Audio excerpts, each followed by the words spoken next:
Welcome to the Slop Farm. Enjoy the video. You start by picking gear and lighting that create the 90s aesthetic. A 35mm or APS-C body with a 50mm prime gives the right field of view and softness. Set ISO around 100 to 400 so you control grain.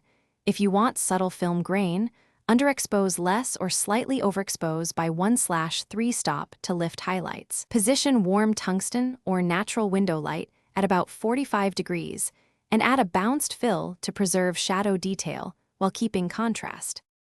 Once done with basic lighting, you dial in exposure and composition for the era. Stop down to f/1, 8 f/2, 8 for shallow depth and creamy backgrounds that scream 90s portraits. Meter for skin tones rather than highlights. Keep shutter between 1/125 and 1/250 to freeze casual motion.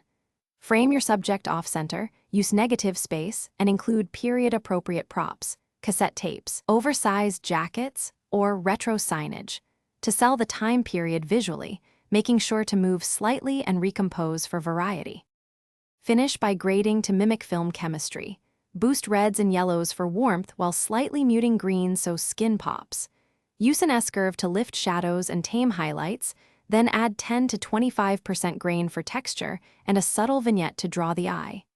Export a high-res master plus a compressed web image. If colors feel off, make small curve tweaks and reduce saturation in problem tones rather than global desaturation. This preserves punch while keeping the vintage vibe intact. Thanks for watching. Consider subscribing if we helped you today.